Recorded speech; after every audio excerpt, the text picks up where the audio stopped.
Just 2 weeks after the federal government announced the removal of fuel subsidy, the Nigerian National Petroleum Company Limited has issued a fresh circular to oil marketers on how much they will pay to get petroleum product. This was contained in a circular released by NNPC of Retail, directing marketers to consider merging their old orders, which carry the old fuel price, in order to buy a truck of 45 million litres of petrol. Recall that marketers had, before the deregulation, ordered one truck of petrol for about 7.7 million naira. However, the new circular by the company advised marketers who had probably ordered 3 trucks at 7.5 million naira to merge their orders or ask for a refund. The policy advisory team to the president has advised President Tinubu to reduce the state stake in the oil and gas sector to raise up to $17 billion to boost economic growth during his 4-year term.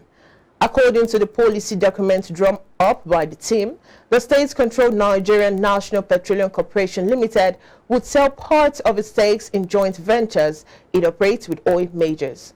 The document, finalized in May, says NNPC Limited would form global strategic partnerships with converters and sell down interest in joint ventures to a minority position and develop an operating model that eliminates cash calls. The advisory team also recommended stripping NNPC of any policy-making role for the energy sector, as well as consolidating Nigeria's multiple energy-related regulators into a single body. The Nigerian Bar Association section on Public Interest and Development Law, NBA SPDL, has called on President Bola Tinubu to immediately put measures in place to cushion the effect of the removal of fuel subsidy, saying Nigerians are suffering. Speaking at a media briefing in Lagos on Monday, chairman of the section, Monday Ubani, faulted the process of removing subsidy on fuel by the president, adding that Nigerians were groaning in pain and hardship. He, however, commended the president over his decision to remove the central bank governor, Godwin Emefiele, and called for an in-depth investigation of the Apex Bank chief. The presidential candidate of the African Democratic Congress in the 2023 general elections, Dumebi Kachiko, has weighed in on the federal government's efforts to address the nation's economy. Kachiko called on President Bola Tinubu to order a comprehensive audit of the activities of the Central Bank of Nigeria. The Nigerian National Petroleum Company Limited, as well as Nigeria Customs Service, Kachiko said the probe of the 3 institutions would not only unravel the level of abuse in the past few years, but would also help the new administration to embark on reforms aimed at jump-starting the economy for challenges ahead. Although the ADC chieftain lauded the bold decision to announce the removal of subsidy on petrol, he faulted Tinubu's failure to put in place adequate palliative measures to cushion the pain brought about by the hike in the poor price of petrol nationwide.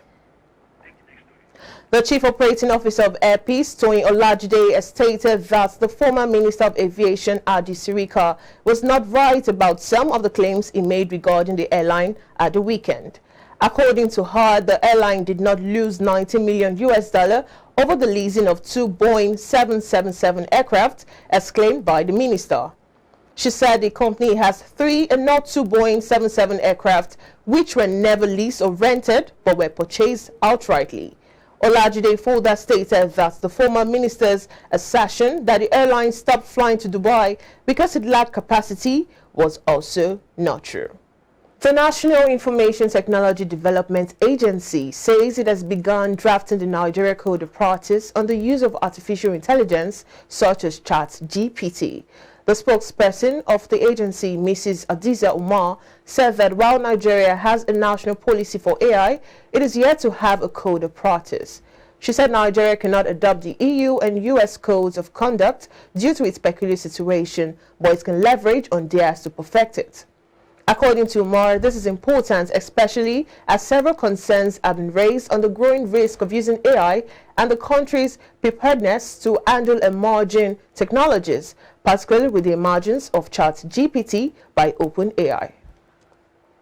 Governor Diko Rada of Katsina State is seeking the support of the African Development Bank to develop the agricultural and renewable energy resources sectors in the state and to develop the northwest geopolitical region of the country.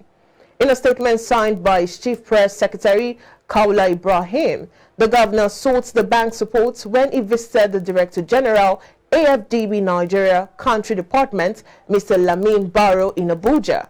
Rather said the Northwest governors unanimously agreed to collaborate with AFDB in the areas of agriculture and power, which required a regional approach. In his remarks, the Director General, AFDB Nigeria Country Department, Mr. Lamin Barrow, assured the governor of the bank's support in the identified areas, particularly in the context of the ongoing and planned new operations. Chairman of the Nigerian Deposit Insurance Corporation, Abdul Latif, has claimed that his position is threatened by the agency's new act signed by the former President Muhammad Buhari. The NDIC board chairman was appointed by Buhari alongside 6 other board members on January 9, 2023. In a video posted on his verified Facebook page on Monday, he said that there is corruption in the corporation, which seems to threaten his job and that of the agency's staff. Holding documents the video, which he claimed to be copies of the NDIC Act 2023, he accused the suspended CBN governor of taking power from the president regarding appointing executive and managing directors. Abdul Latif claimed that the National Assembly passed a board with representatives from the all geopolitical zones, as well as enabled the president to pick qualified persons for the roles of managing director and executive directors. However, he said that the new act passed by the president is different from what was signed by the president. Still to come, Mozambique boosts South Africa's power supply amid crisis.